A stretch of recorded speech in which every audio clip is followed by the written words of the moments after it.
الحمد للہ وکفا وسلام علی عبادہ الذین اصطفیٰ اما بعد فاعوذ باللہ من الشیطان الرجیم بسم اللہ الرحمن الرحیم هل اتاک حدیث الغاشیہ وجوہ یومئذ خاشعۃ عاملۃ ناصبۃ تصلی نارا حامیۃ تسقی من عین آنیہ لیس لهم طعام الا من ضریع لا یسمن ولا یغنی من جوع وجوہ یومئذ ناعمہ لسعیها راضیہ فی جنت عالیہ لا تسمع فیها لاغیہ فیها عین جاریہ فیها سرر مرفوعۃ واکواب موضوعۃ ونمارق مصفوفۃ وزرابی مبثوثہ افلا ينظرون الى الابل كيف خلقت والى السماء كيف رفعت والى الجبال كيف نصبت والى الارض كيف سطحت فذكر انما انت مذكر لست عليهم بمسيطر الا من تولى وكفر فيعذبه الله العذاب الاكبر ان الينا ايابهم ثم ان علینا حسابهم صدق اللہ العظیم۔ میں نے آپ کے سامنے سورہ الغاشیہ تلاوت کی ہے اور اس کے پس منظر میں ہم گفتگو کریں گے۔ دنیا میں دو قسم کی سوسائٹیاں ہیں، ایک سوسائٹی اور معاشرہ وہ ہے جو فطرت سلیمہ کے مطابق ہے اور انسانی اجتماع کا ہر فرد وہ ترقی کرتا ہے، اس کو خوشحالی حاصل ہوتی ہے، ہر قسم کی نعمتیں اور سکون وہ اس کے لیے موجود ہوتا ہے۔ اور دوسری سوسائٹی وہ ہے جو ظلم پر قائم ہے، بے انصافی پر ہے۔ ان دونوں سوسائٹیوں میں جو کامن ہے وہ محنت ہے۔ قرآن حکیم میں دوسری جگہ اللہ تعالیٰ کا فرمان ہے لَقَدْ خَلَقْنَا الْإِنسَانَ فِي كَبَدٍ، ہم نے انسان کو مشقت میں پیدا کیا۔ انسان جب دنیا میں آتا ہے تو دنیا مشقت کا گھر ہے، دنیا آرام کی جگہ نہیں ہے، یہ محنت اور جدوجہد کرنے کی جگہ ہے، یہ دارالامتحان ہے۔ انسان کو ایک مقصد دے کر بھیجا گیا ہے، اس لیے انسان اس دنیا میں مشقت کرتا ہے۔ اس مشقت کے دو دائرے ہیں، ایک دائرہ وہ ہے کہ جب انسان اپنی فطرت کے مطابق، اپنی صلاحیت کے مطابق سوسائٹی میں جان مال عزت آبرو کی تحفظ کے ساتھ، آزادی کے ساتھ جد و جہد کرے تو یہ دنیا اس کے لیے جنت بن جاتی ہے، انسان پرسکون رہتا ہے، اور اس کے نتیجے میں ہر فرد، خاندان، انسانی اجتماع، پوری قوم وہ ترقی کی طرف آگے بڑھتی ہے۔ اس طرح کی سوسائٹی میں جو گول اور ٹارگٹس قومیں اپنے لیے متعین کرتی ہیں وہ اس کو اچیو کرتے جاتے ہیں، اہداف کو حاصل کر کے آگے بڑھتے ہیں اور اقوام عالم میں اپنا نام پیدا کرتے ہیں، ان کی قیادت اور لیڈرشپ ان کے پاس آ جاتی ہے۔ لیکن اس کے مقابلے میں دوسری قسم کا سسٹم اور سوسائٹی وہ ہے جو جبر پر قائم ہے، غلامی اور ذلت پر، انسانی فطرت کو مسخ کرنے پر۔ اس سوسائٹی میں بھی لوگ مشقت کرتے ہیں، بڑی جد و جہد ہوتی ہے، بلکہ صالح معاشرے سے بھی زیادہ جد و جہد ہوتی ہے اور تکلیف دہ جد و جہد ہوتی ہے۔ قرآن حکیم نے اس کے لیے لفظ استعمال کیا، جملہ استعمال کیا کہ عاملۃ ناصبہ، محنت کر کے تھک جانے والے، جب انسان اپنی فطرت کے مطابق عمل کرتا ہے تو تھکتا نہیں ہے، اس کے سامنے مشن ہوتا ہے، اس ٹارگٹ کو اچیو کرنے کے لیے وہ آگے بڑھتا ہے، اس کا دل، دماغ، اس کا بدن اس کا ساتھ دیتا ہے، اس کی سوسائٹی اس کے اچھے کاموں کی عزت افزائی کرتی ہے، حوصلہ افزائی کرتی ہے، سوسائٹی میں اس کے نتیجے میں اس کو عزت ملتی ہے، اپنے عمل کا ایک نتیجہ مرتب ہوتا ہے۔ لیکن جہاں پر فطرت کے خلاف ہو کہ انسان کی پہلے درجے میں تو طبیعت ہی نہیں چاہتی، ہر انسان کو اللہ تعالیٰ نے یونیک حیثیت میں پیدا کیا ہے، اور ہر انسان کسی نہ کسی مقصد اور کام کے لیے پیدا ہوا ہے، اور اس مقصد اور کام کو وہ کرے تو نتائج درست نکلتے ہیں۔ لیکن جس مقصد کے لیے وہ بنا اس کے خلاف لگا دیا جائے، جن کی جبلت، اس کی بہیمیت وہ مضبوط ہے اور وہ مشکل کام کرنا چاہتے ہیں، بدنی کام کرنا چاہتے ہیں، ان کو دماغی کام پر لگا دیں۔ جن کا بدن لاغر ہے وہ ذہنی کام کر سکتے ہیں لیکن تھوڑا سا بوجھ بھی نہیں اٹھا سکتے، ان کو لیبر ورک پر لگا دیا۔ جس کا ذہن انجینئرنگ میں چلتا ہے اس کو ڈاکٹر بنا دیا، جس کا ذہن ایگریکلچر میں چلتا ہے اس کو تاجر بنا دیا، اور جو تجارت میں آگے بڑھنا چاہتا ہے اس کو ملازمت پر لگا دیا، تو بالکل خلاف فطرت ہے۔ ہر شخص چاہتا ہے کہ میں اعلیٰ اخلاق پر قائم رہوں، بازار جھوٹ کا، تجارت جھوٹ کی، سیاست جھوٹ کی، سسٹم جھوٹ کا، سوسائٹی مجبور کرتی ہے کہ وہ جھوٹ بولے، وہ دھوکہ دے، وہ فریب کاری کرے۔ اس نے تو زندگی کا عزم یہ کیا ہوا تھا کہ میں نے ہمیشہ سچ بولنا ہے، سچوں کے ساتھ رہنا ہے، سچائی پر کاربند رہنا ہے، سچا سسٹم قائم کرنا ہے، دیانتداری، امانتداری، بہادری، شجاعت، اس کے اخلاق اختیار کرنے، لیکن اس کو جھوٹ پر لگا دیا۔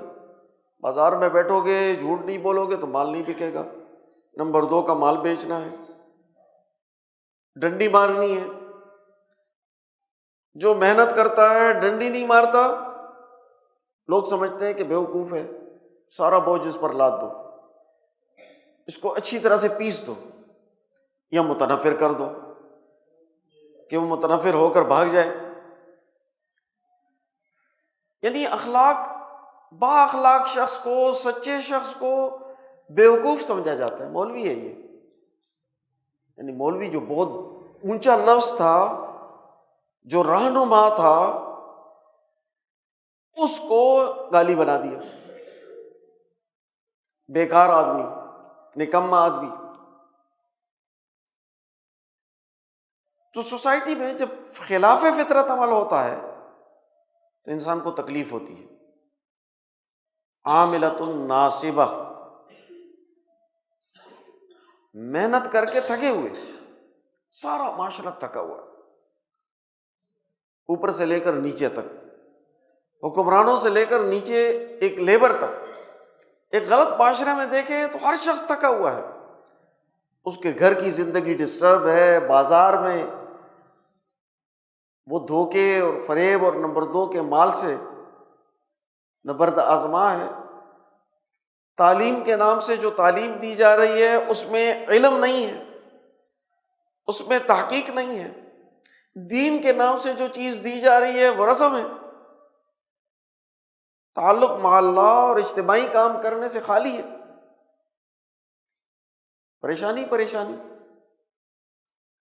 اس لیے انسان جب ایسی سوسائٹی میں رہ کر محنت کرتا ہے، خلاف فطرت چلتا ہے، اپنی طبیعت اور فطرت کے مطابق اس کو کام نہیں ملتا، جدوجہد نہیں ملتی، راستہ نہیں ملتا، وہ تھک جاتا ہے۔ تمام انسانوں کی فطرت تعلق مع اللہ چاہتی ہے۔ حضرت الامام شاہ ولی اللہ دہلوی رحمۃ اللہ علیہ فرماتے ہیں کہ انسانوں کی جو ارواح ہیں وہ اللہ کی طرف ایسی کھینچی ہوئی آتی ہیں جیسے کہ ایک مغناطیس لوہے کو کھینچتا ہے، لیکن اگر اس پر زنگ لگ جائے تو پھر وہ کشش جو ہے وہ قبول نہیں کرتا، فطرت مسخ ہوتی ہے۔ تو ہر انسان کی فطرت میں یہ بات داخل ہے کہ وہ اللہ سے تعلق جوڑے، اللہ کی عبادت کرے، اچھے اخلاق اختیار کرے، سماجی زندگی اس کی اچھی پرسکون اور آسودہ ہو، انسان تھوڑی محنت کرے اور اس کا نتیجہ نکلے، اس کے گھر کی زندگی خوشحال ہو، اس کی ضرورت کی تمام چیزیں وہ موجود ہوں۔ جب انسان اس دائرے میں جد و جہد کر کے آگے بڑھے گا تو دنیا حسنہ بن جاتی ہے۔ ہم ہر نماز میں دعا مانگتے ہیں، ربنا آتنا فی الدنیا حسنہ، اے اللہ ہماری اس دنیا کو حسنہ بنا دے، وفی الآخرۃ حسنہ، اور ہماری آخرت کو بھی حسنہ بنا دے، وقنا عذاب النار، اور ہمیں دنیا اور آخرت کے عذاب سے بچا۔ اب ایک دنیا کا جہنم ہے اور ایک دنیا کی جنت ہے، ایک آخرت کا جہنم ہے اور ایک آخرت کی جنت ہے۔ تو دنیا کا جو جہنم بننا ہے وہ انسانی فطرت کے خلاف کام کرنے سے بنتا ہے۔ اس لیے جب انسان خلاف فطرت زندگی بسر کرتا ہے تو تکلیف میں رہتا ہے، مشقت میں رہتا ہے۔ تصلی نارا حامیہ، اس کا نتیجہ اگر یہ نکلے کہ انسان محنت کر کے کامیاب ہو جائے تو تھکاوٹ دور ہو جاتی ہے، اطمینان ہو جاتا ہے۔ لیکن بجائے اس کے کہ یہ اعلیٰ باغوں میں پرسکون زندگی میں پہنچے تو دہکتی ہوئی آگ میں ڈالا جائے گا۔ تصلی نارا حامیہ من عین آنیہ، ابلتے ہوئے پانی سے دیا جائے گا، گرم کھولتا ہوا پانی پیے گا، ایسی غذا دی جائے گی جس کا کوئی نتیجہ نہیں، جو نہ صحت مند کرتی ہے۔ کیمیکل کھا لو، فاسٹ فوڈ کھا لو، جنک فوڈ کھاؤ، جو صحت بخش غذائیں ہیں وہ میسر نہیں ہے۔ کھا رہے پی رہے، بدن کام نہیں کر رہا، دماغ کام نہیں کر رہا، قوت اور ہیبت ساتھ نہیں دیتی، تکلیف دہ عمل۔ دنیا میں محنت سے بچاؤ نہیں ہے، محنت تو کرنا ہے، انسان مشقت کرتا ہے، مشقت کا رخ درست ہونا چاہیے کہ وہ کس رخ پر مشقت کرتا ہے۔ اگر اس کی لائن سیدھی ہے، اس کی فطرت کے مطابق ہے، انسانی اجتماع کو اس سے فائدہ مل رہا ہے، اس کی توانائی جو صرف ہوتی ہے وہ اچھی غذا سے اس کو واپس مل جاتی ہے، اور جب یہ فارغ ہوتا ہے تو گاؤ تکیے لگے ہوتے ہیں، آپ خورے ہوتے ہیں، اطمینان سے وہ باغات میں بیٹھ کر اپنی زندگی کو بسر کرتا ہے، اپنی توانائی اس کو واپس ملتی ہے، تھکاوٹ دور ہو گئی۔ ایسے ہی ہے جیسے وہ تھکا ہی نہیں ہے۔ تو دو طرح سے معاشرے ہیں، ان دو سوسائٹیوں کو دیکھنا ہے کہ اس میں سے ہم نے کس میں زندگی بسر کرنی ہے۔ ہماری سوسائٹی یہ پچھلے 8,000 سال سے دین پر قائم ہے،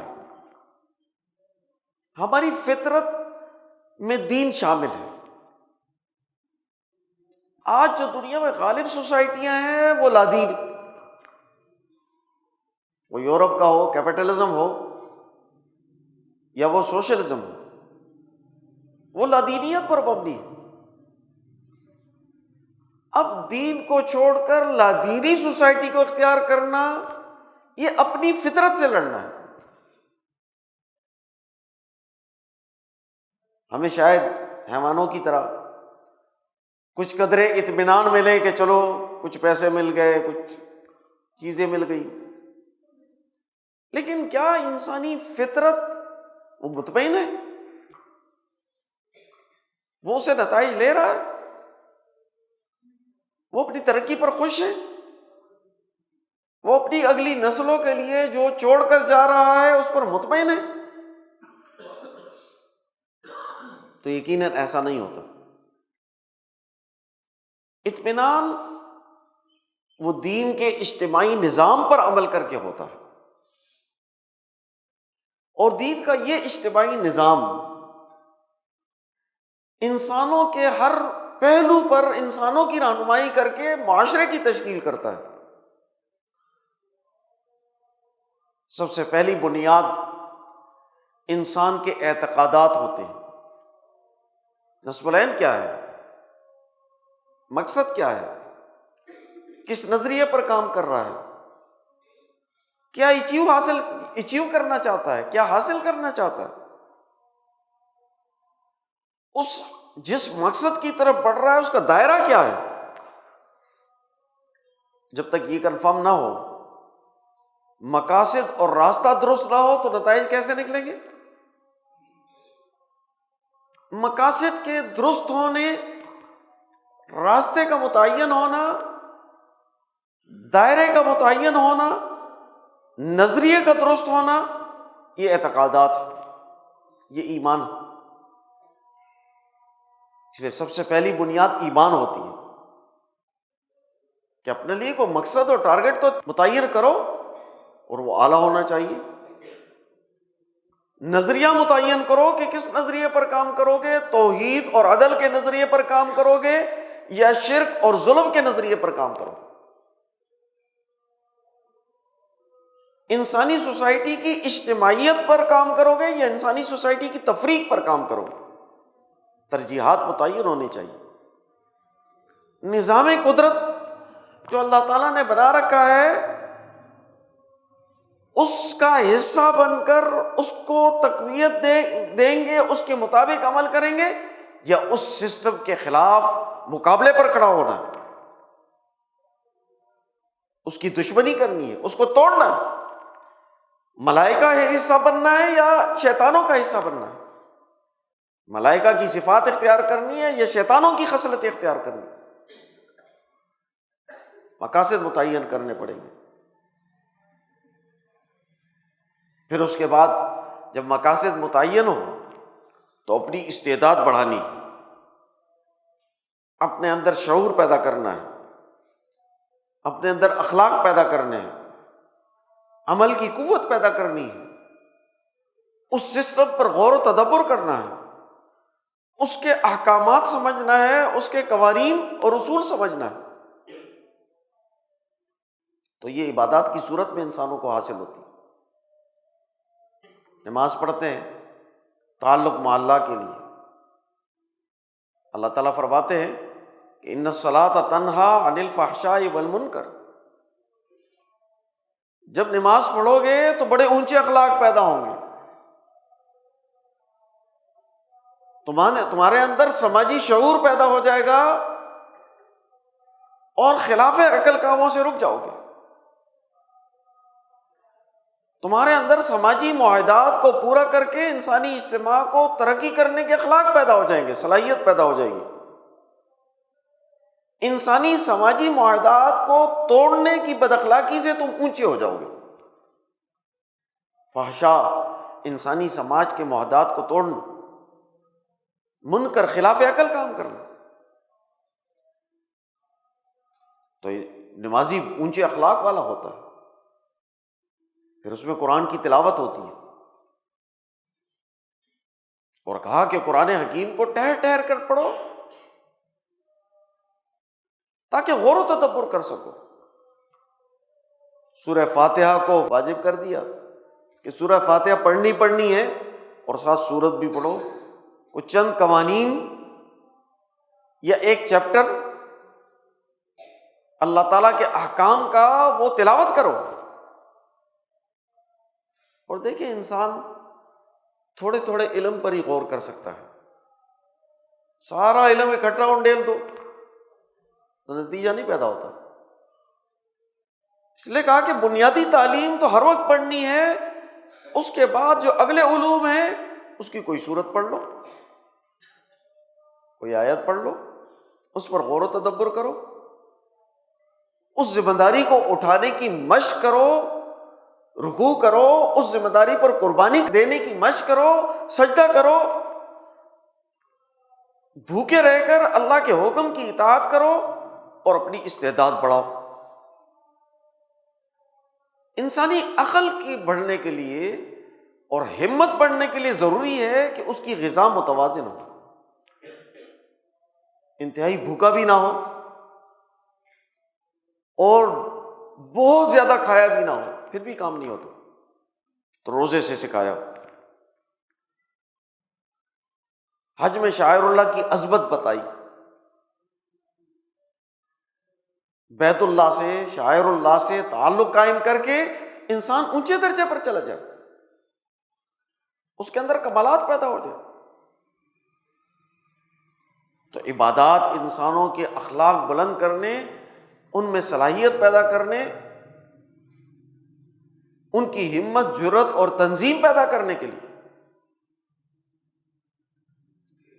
اب جب انسانوں میں اعلیٰ اخلاق پیدا ہوں تو پھر حکم دیا کہ اپنی سوسائٹی میں اس کا مظاہرہ کرو، گھر کا نظام ایسا بناؤ کہ جس میں مرد، عورت، والدین، اولاد، بہن، بھائی، رشتہ دار اور اقربا وہ ایک جسم کی طرح پروئے جائیں، ایک خاندان اور قبیلہ کہلائیں، مل کر محنت کریں، ایک دوسرے کے ساتھ تعاون کریں، اور یہ گھر انسانوں کے لیے جنت بنے۔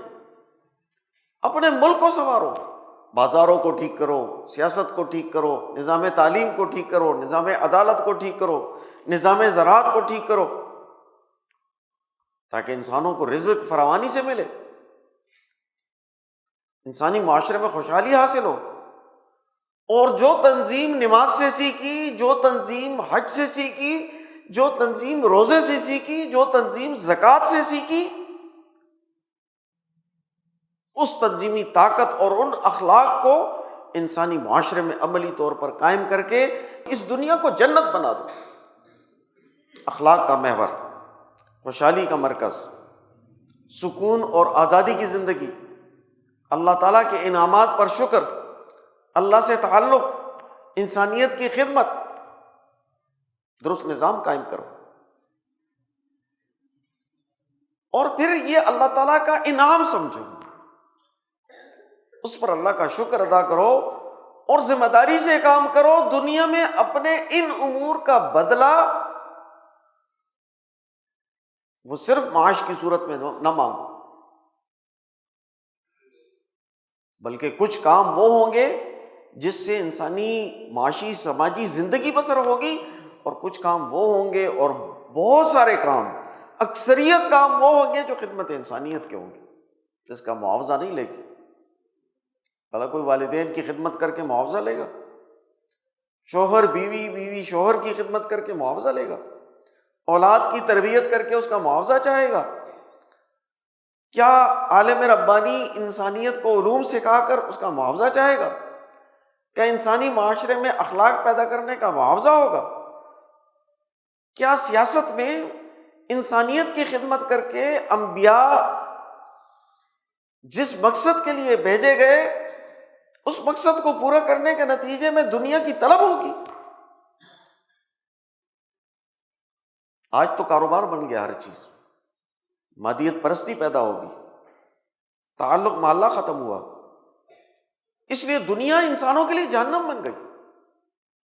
اس لیے محنت کرتے ہیں، مشقت کرتے ہیں، تھک جاتے ہیں، نتیجہ کیا ہے؟ زیرو، بلکہ منفی نتیجہ، سرمایہ بھی خرچ ہو رہا ہے۔ ہر عمل کا ایک مقصد ہوتا ہے، آپ نے ابھی قریب دنوں میں دیکھا انتخابات کا ایک ڈھونگ رچایا گیا اور اس پر اربوں روپے خرچ ہوئے۔ انتخابات کا مقصد کیا ہوتا ہے کہ سوسائٹی میں اعلیٰ قیادت کو، اعلیٰ صلاحیت کے لوگوں کو لا کر جو انسانی اجتماع یا قوم کے مسائل ہیں قانون سازی کر کے قوم کو ترقی کی طرف آگے لے کر جائیں۔ یہ جو خرچہ ہو جاتا ہے، اگر اعلیٰ قیادت آ جاتی ہے اور اچھے فیصلے کر کے ملک ترقی کی طرف آگے بڑھتا ہے تو مطمئن ہو جاتا ہے انسان کی کوئی بات نہیں، اس سے زیادہ ملک کو ترقی مل جائے گی۔ لیکن اگر اس کے نتیجے میں کوئی کچھ حاصل نہیں کرنا، تعلیم حاصل کر کے نتیجہ کیا ہے؟ تعلیم حاصل کر کے نتیجہ یہ ہے کہ جو آباء و اجداد کاشتکاری کرتے تھے، جو دکان اور کاروبار کرتے تھے، جو پیشہ اختیار کیا ہوا تھا، وہ پیشہ نہیں کر سکتے۔ اب یہ کام تو میں نہیں کروں گا، میں نوکری کروں گا، ملازمت ملنی چاہیے۔ ملازمت کوئی مقصد ہوتا ہے؟ نوکری جو ہے اس سے بھی کوئی نتیجہ نکلتا ہے؟ اصل تو انسان محنت کر کے خود کماتا ہے، اپنے پاؤں پر کھڑا ہوتا ہے، لیکن ہمیں ملازمت پر لگا دیا، ہمیں لگا دیا کہ جناب تعلیم حاصل کرو۔ پہلے تو اکثریت نہیں حاصل کر پاتی، اور جو کچھ صلاحیت کے لوگ نکلتے ہیں ان کو کہتے ہیں ڈاکٹر انجینئر بن جاؤ۔ بھئی ڈاکٹر انجینئر تو بن جائیں گے، لیکن میڈیکل کا نظام کون بناتا ہے؟ ڈاکٹر بناتے ہیں۔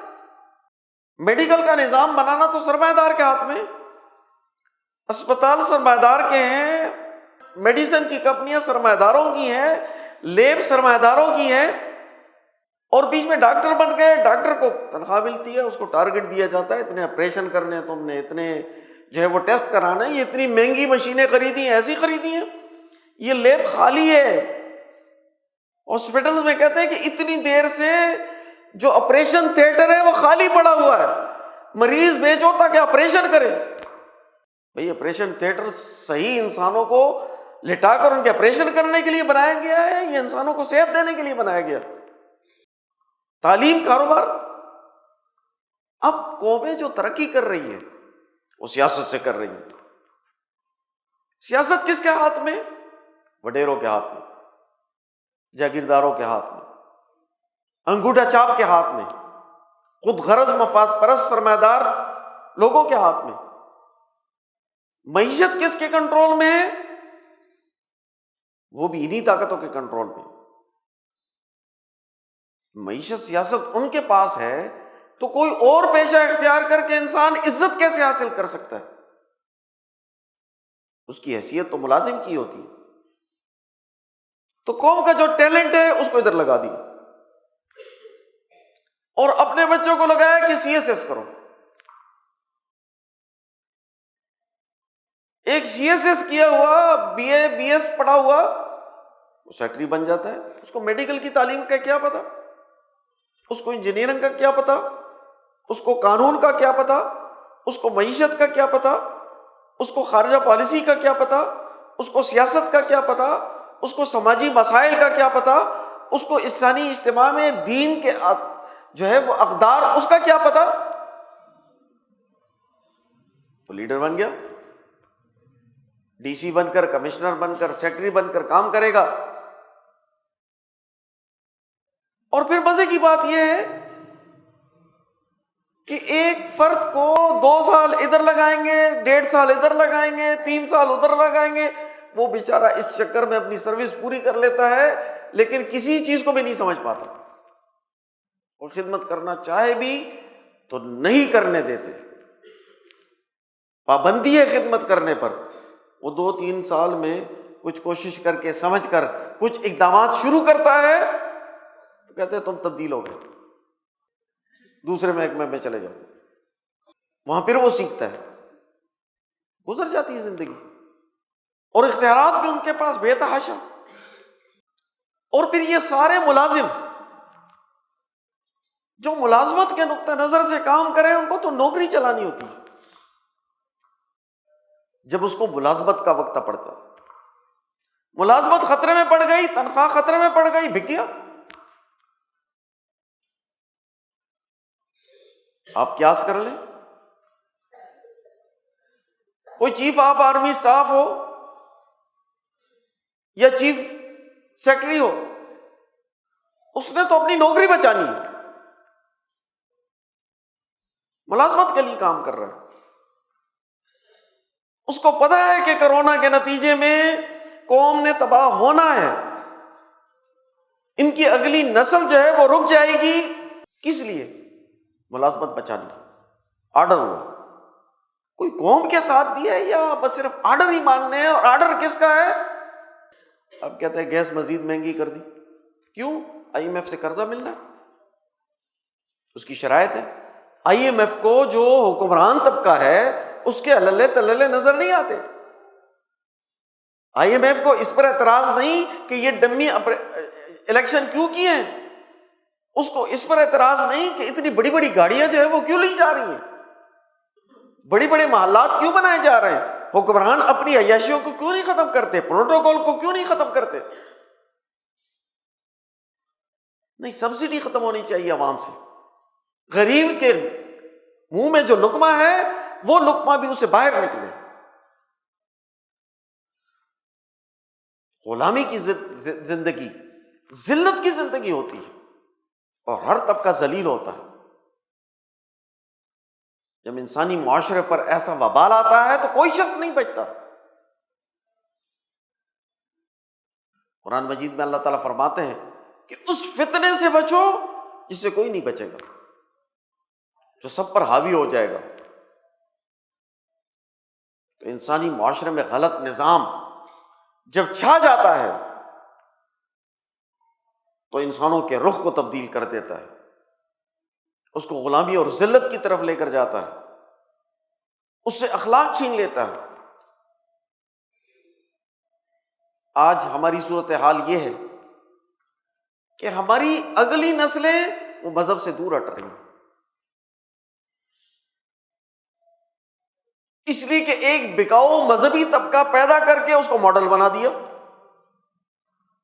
جو مذہبی بھی ہے، لیڈر بھی ہے، اور اس کے ساتھ ساتھ جھوٹا، دھوکے باز، فریبی، ذلت کو اختیار کرنے والا، خوشامد کرنے والا، ظلم کا ساتھ دینے والا، وہ رہنما بنا دیے، ایسے نمونے قائم کر دیے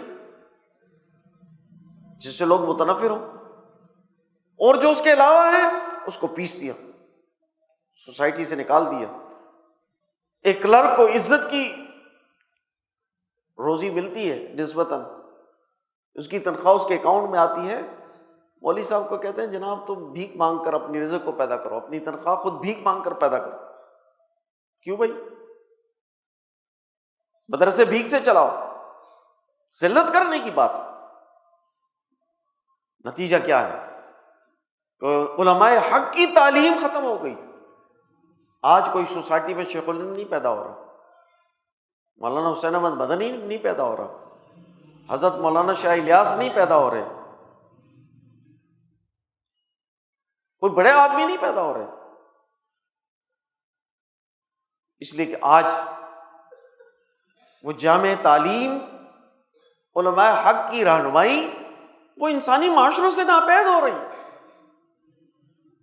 اور کہیں حق کی آواز اٹھتی ہے تو اللہ تعالیٰ معاف کرے ایسے ایسے پروپیگنڈے کرتے ہیں، غلیظ پروپیگنڈے، نماز کو نہیں مانتے، آخرت کو نہیں مانتے، جنت کو نہیں مانتے، بغیر وضو کے نماز پڑھتے ہیں، عقائد کفر کے رکھتے ہیں، فلاں کرتے ہیں، یہ اتنے مغلظات، شرم بھی نہیں آتی اتنی بڑی حیثیت میں جھوٹ بول کر، دھوکہ دے کر، کسی پر بہتان تراشی کر کے، خلاف تحقیق باتیں کر کے، بہتان ترازی کو فتوے قرار دے کر، کس کو خوش کرنا چاہتے، کس کے لیے کام کرنا چاہتے؟ آج دنیا سے دینی نظام اور اس کی تعلیم وہ ناپید ہو رہی۔ پہلے درجے میں تو ہم نے کمزور بچوں کو تعلیم کے لیے بھیجا۔ قاری محمد طیب صاحب دارالعلوم دیوبند کے محتمم، ان سے افغانستان کے حکمران نے کہا کہ ہم چاہتے ہیں کہ علماء کو وزارت دے دیں، ہمارے ساتھ حکومت میں شریک ہو، لیکن دارالعلوم دیوبند سے اتنے لوگ فارغ ہوئے، ہم کسی کو ایسا نہیں پاتے کہ اس کو وزارت دے دیں۔ اعتراض کیا نا۔ قاری محمد طیب صاحب نے جواب دیا کہ تم جن لوگوں کو ہمارے پاس بھیجتے ہو ان کو 20 سال ہمیں جنگلی سے انسان بنانے پر صرف ہوتے ہیں، تم تو جنگلی لوگ بھیجتے ہو ہمارے پاس، جٹ جاہل۔ تم اپنی اولاد دو اور پھر دیکھو کہ اس کے نتائج ملتے ہیں کہ نہیں ملتے، اپنے وزراء کی اولاد کو بھیجو، اس سے نتائج نکلیں گے۔ اور پھر مثال دی کہ مفتی کفایت اللہ پیدا ہوئے، مولانا حسین احمد مدنی پیدا ہوئے، مولانا حفظ الرحمان سہاروی پیدا ہوئے، بہت سارے سینکڑوں ہزاروں لوگ جنہوں نے بہت بڑا کردار ادا کیا، تعلیم نے ان کو پیدا کیا۔ تو تعلیم اعلیٰ لوگوں کو دی جائے تو نتیجہ پیدا ہوتا ہے۔ کمزور لوگوں کو، جن کو صرف روٹی کی فکر ہوتی ہے، وہ دین کی بڑی خدمت کیسے کریں گے؟ ہمیں اس پر غور کرنا چاہیے اور اپنے ان اداروں کو آباد کرنا چاہیے۔ ہمیں اپنی اولادوں کو ایسے مراکز میں جوڑنا چاہیے جہاں پر شریعت، طریقت، سیاست کی جامعیت موجود ہے، جہاں سے اعلیٰ شعور ان کو دیا جاتا ہے۔ ورنہ اگلا مرحلہ یہی ہے کہ ویسے ہی مدارس تو بند ہو رہے ہیں اور دنیا میں بند ہو چکے، عربوں میں کوئی مدرسہ نہیں ہے، سعودی عرب نے بھی پابندی لگا دی، صرف یونیورسٹی کی تعلیم ہوگی۔ یہاں پر بھی دین کا بنیادی شعور نہیں ہے، اور اگر دینی ادارے موجود بھی ہیں تو وہ آج کے دور کے تقاضوں کے مطابق رہنمائی دینے کے قابل نہیں۔ وہ جب یہ نظام بن رہا تھا مدارس کا، ہمارے حضرت شاہ سعید احمد رائے پوری رحمۃ اللہ علیہ نے تجویز دی کہ آپ لوگ یہ نظام بنا رہے ہیں تو اس میں کچھ جدید علوم بھی شامل کریں، تاکہ ہمارے نظام سے وہ لوگ نکلیں جو سوسائٹی کے ہر شعبے میں کردار ادا کر سکیں۔ وہ بیوروکریسی میں جائیں، وہ انجینئر آگے بنے، وہ ڈاکٹر بن جائے، وہ سماجیات کے کام کریں، وہ اکانومسٹ بن جائیں، اور عالم بھی ہوں تو ہر سطح پر جب بیٹھے ہوں گے اور عالم ہوں گے تو اچھا کردار ادا کریں گے۔ تو جواب یہ ملا کہ مردوں کو کون نہلائے گا، جنازے کون پڑھے گا، ختم کون پڑھے گا، نمازیں کون پڑھائے گا، یعنی اس کے لیے نظام تعلیم ہے۔ ہمارے حضرت نے تجویز دی کہ یہ کام کرنے تو 6 مہینے کا کورس کروا دیں۔ جو اعلیٰ تعلیم حاصل کرے وہ واقعی اعلیٰ تعلیم ہے۔ اس وقت میں نہ گریجویٹ میں اس سسٹم کا شعور، گریجویٹ تو پڑھی اس سسٹم کو رہا ہے، کیپٹلزم کے تحت زندگی بسر کرنے کے علم کو پڑھ رہا ہے۔ اس نے کیا نتیجہ دیا؟ اس نے تو امریکی عوام کو خوشحالی نہیں دی، پاکستانی عوام کو کیا خوشحالی دیں گے غلامی کے بعد؟ اس لیے آج ضرورت ہے کہ ہمیں اپنے نوجوانوں کو، اپنی اولادوں کو شعور دینا چاہیے، اعلیٰ ماحول دینا چاہیے، ایسے مدارس میں تعلیم دینی چاہیے، ایسی صحبتیں اٹھانی چاہیے جس کے نتیجے میں ان کے اندر اخلاق بلند ہو، دین کا جذبہ پیدا ہو، اعلیٰ شعور ہو، اور انسانیت کی خدمت کر سکیں، اور ایسا معاشرہ بنا سکیں جو محنت کر کے تھکنے والا نہ ہو، محنت کر کے نتائج مرتب ہونے والا ہو، ایک صالح معاشرہ ہو۔ اللہ تعالی ہمیں درست راستے پر جد و جہد کرنے اور دنیا کی